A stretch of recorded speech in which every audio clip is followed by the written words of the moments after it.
నగర్ నుండి బయలుదేరి ప్రయాణికుల ప్రాంగణము ధర్మపురిలో చేరుకున్న తరువాత గంగా స్నానానికి బయలుదేరడం జరిగింది. ప్రయాణికుల ప్రాంగణం ధర్మపురి, తెలంగాణ. ధర్మపురి దేవస్థానానికి మరియు గంగా స్నానం చేయడానికి వెళ్ళే దారి. బస్టాండ్ దిగి మేము వెళ్ళుచున్నాము. నీటి పరవళ్ళు ఎలా ఉన్నాయి చూస్తున్నారు కదా. ఎంతో అద్భుతంగా నీళ్లు కెరటంలాగా ఎగురుచున్నాయి. ధర్మపురికి పోయిన వారికి, పుణ్యక్షేత్రం వచ్చిన వారికి యమపురి ఉండదని అంటారు. ఆనాటి నుండి ఈనాటి వరకు శాస్త్రం చెప్తూనే ఉంది.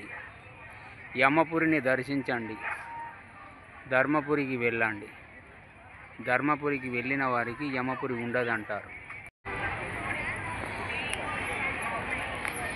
ధర్మపురి పుణ్యక్షేత్రం.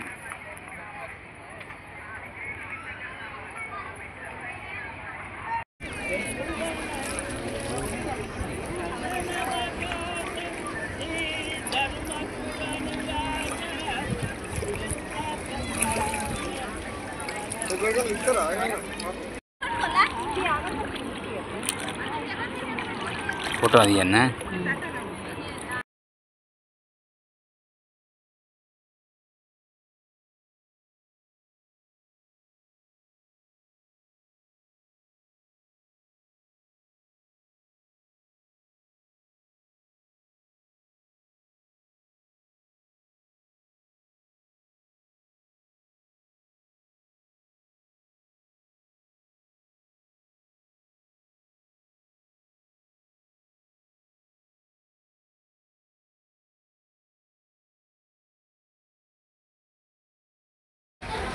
సీతారామచంద్ర స్వామి ధర్మపురి పుణ్యక్షేత్రమైన సీతారామచంద్ర స్వామి పట్టాభిరాముడు. సీతారామచంద్ర స్వామి వారి దేవస్థానము పట్టాభిషేకం. శ్రీ లక్ష్మీ నరసింహస్వామి వారి దేవస్థానము ధర్మపురి.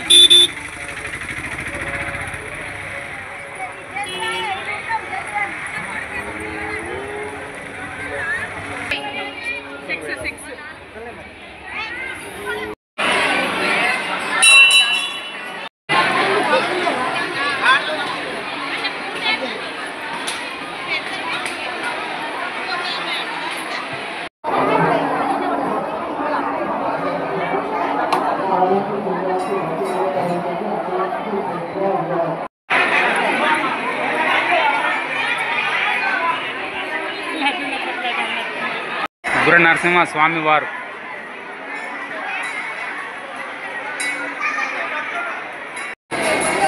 ధర్మపురి నరసింహస్వామి టెంపుల్లో కూర్చున్నాము.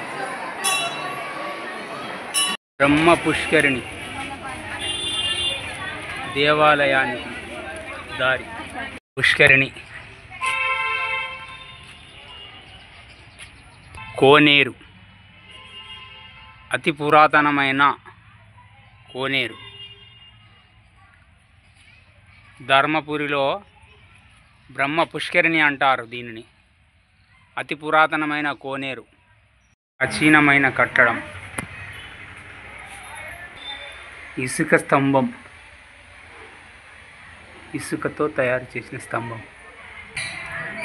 శ్రీ సత్యవతి ప్రాచీన చారిత్రాత్మకత దేవాలయము, ఇసుక స్తంభము, హిస్టారికల్ టెంపుల్.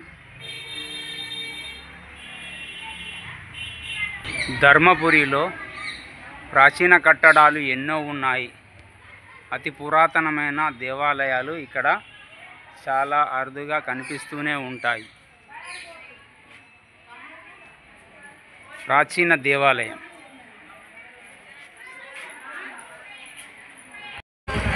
కాలభైరవుడు, ధర్మపురి దిగిన తర్వాత అక్కడ స్నానం చేసి మేము టెంపుల్ను శ్రీ లక్ష్మీనరసింహస్వామి వారిని దర్శించుకొని తిరుగు ప్రయాణము మళ్ళీ బస్టాండ్ చేరుకున్నాము. మా ఫ్యామిలీతో మేము ఇప్పుడు కరీంనగర్ వెళ్ళాలి.